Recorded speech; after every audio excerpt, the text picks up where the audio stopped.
प्रिय विद्यार्थियों, आज हम कक्षा सप्तमी की सामाजिक विज्ञान की इकाई 3 के अध्याय 4 लड़के और लड़कियों के रूप में बड़ा होना, लड़के और लड़कियां कैसे बड़े होते हैं, उनकी सामाजिक भिन्नता कैसे रूप लेती हैं, किस प्रकार स्त्री और पुरुष के लिए अलग अलग भूमिकाएं हैं जो देखी जाती हैं, कैसे उनके लिए अलग अलग मूल्य हैं वो निर्धारित किए जाते हैं और किस तरह समाज में महिलाओं के काम को कार्य नहीं माना जाता या फिर उसे अवमूल्यित किया जाता है। हम यह भी अनुभव करते हैं कि समाज लड़के और लड़कियों में अंतर स्पष्ट करता है।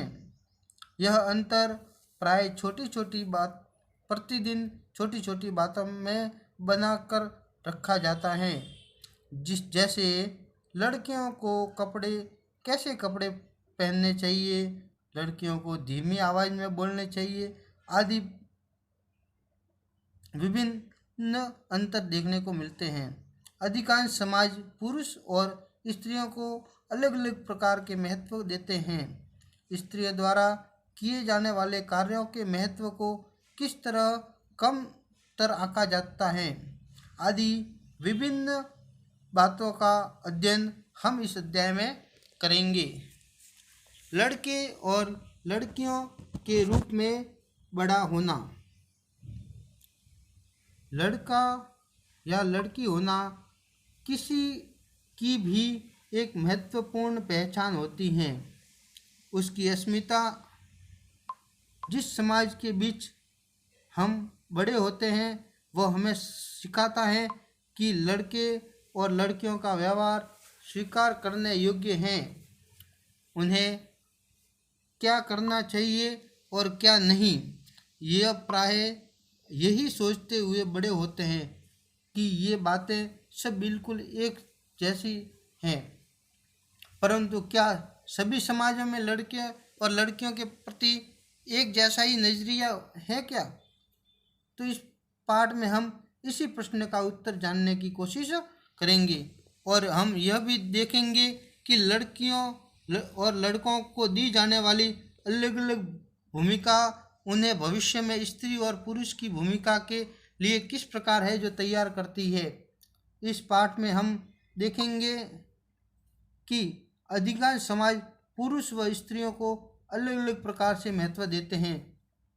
स्त्रियां जिन भूमिकाओं का निर्वाह करती है उन्हें पुरुषों द्वारा जो निर्वाह की जाने वाली भूमिका है और कार्य है उनसे स्त्रियों द्वारा किए जाने वाले कार्य को कम महत्व दिया जाता है।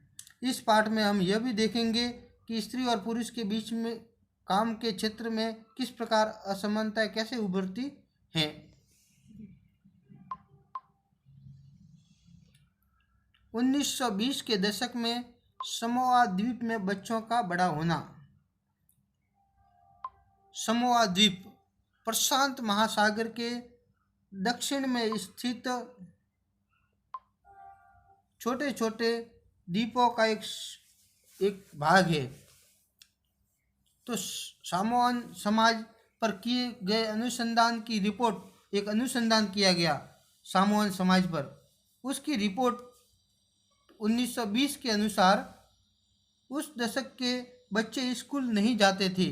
वे बड़े बच्चों और वयस्कों से ही बहुत सी बातों को है जो सीखते थे, जैसे छोटे बच्चों की देखभाल करना, घर का कार्य कैसे करना आदि। द्वीपों पर मछली पकड़ना उनका बहुत ही बड़ा महत्वपूर्ण कार्य था, इसलिए किशोर बच्चे अब मछली पकड़ने के लिए सुदूर यात्राओं यानी लंबी यात्राओं पर जाना सीखते थे। लेकिन ये बातें वे अपने बचपन के अलग अलग समय पर है जो सीखते थे। छोटे बच्चे जैसे ही चलना शुरू कर देते थे, उनकी माताएं या बड़े लोग हैं उनकी देखभाल करना बंद कर देते थे। यह जिम्मेदारी बड़े बच्चों पर आ जाती और उस समय माताएं और बड़े लोग हैं उनकी देखभाल जब बंद देखभाल करना बंद कर देते थे तो ये जिम्मेदारी है जो बड़े बच्चे होते घर में उनके ऊपर आ जाती थी, जो प्राय स्वयं भी 5 वर्ष के आसपास की उम्र के होते थे। लड़के और लड़कियां दोनों अपने छोटे भाई बहनों की है जो देखभाल करते थे, लेकिन जब कोई लड़का लगभग 9 वर्ष का हो जाता था तब वह बड़े जो लड़कों का समूह है उनकी टोली में या उनके साथ में सम्मिलित हो जाता था और बाहर के जो कार्य है उनको सीखने का काम करता था या सीखता था। जैसे मछली पकड़ने का काम है, नारियल के पेड़ लगाना। और जब लड़कियां जब 13-14 साल की नहीं हो जाती थी, छोटे बच्चों की देखभाल और छोटे मोटे घर के जो कार्य होते थे उनको करने का कार्य करती थी। लेकिन जब वे 13-14 साल की हो जाती थी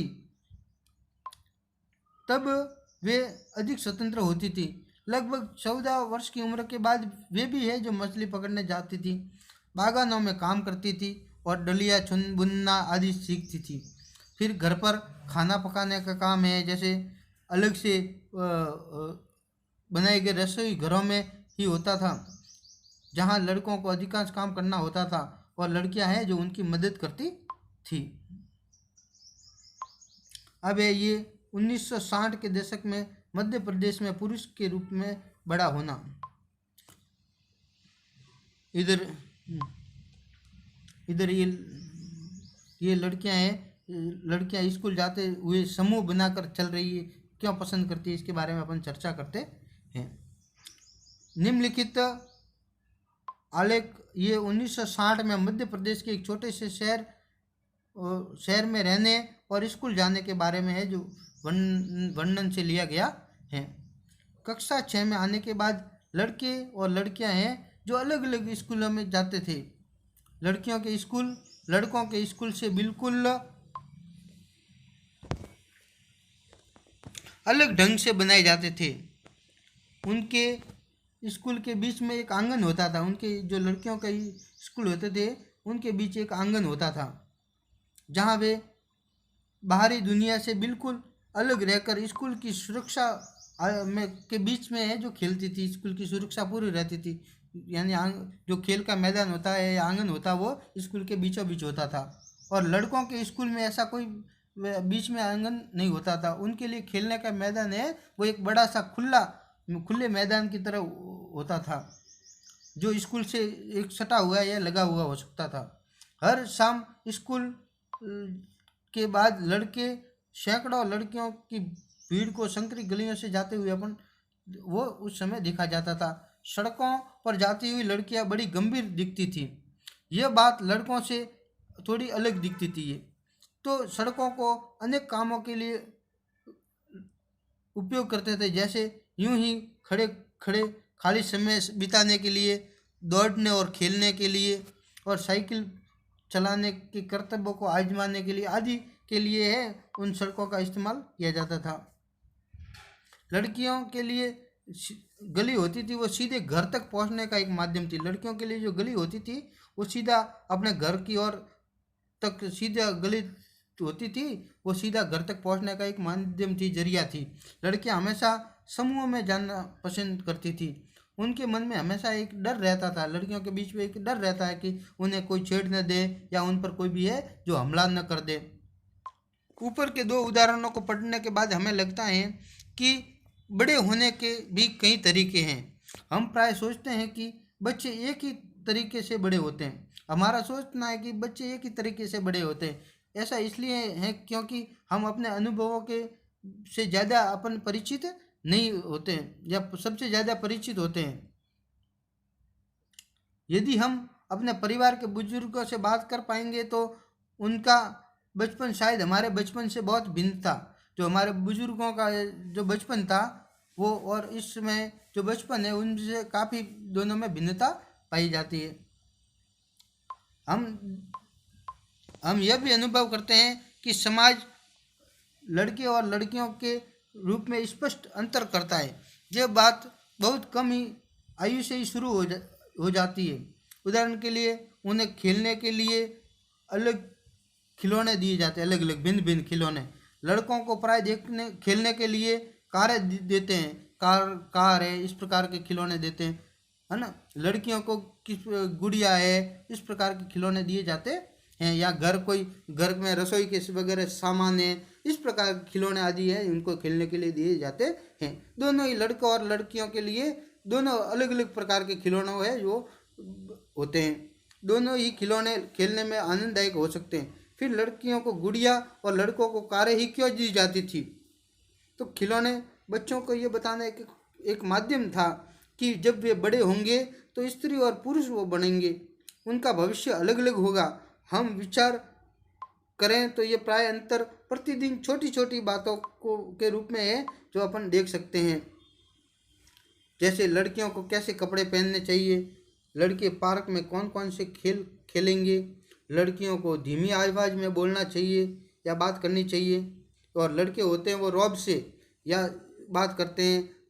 तो ये सब बच्चों को ये बताने का एक तरीका है। जब वे बड़े होकर स्त्री और पुरुष बनेंगे तो उनकी विशिष्ट भूमिकाएं समाज में होंगी और बाद के जीवन में इस प्रकार प्रभाव हमारे अध्ययन के विषयों और व्यवसाय के चुनाव पर भी, किस प्रकार का व्यवसाय क्या करेंगे, है ना, किस प्रकार के उद्योग धंधे करना है, तो उनमें काफ़ी अंतर है जो पाया जाता है।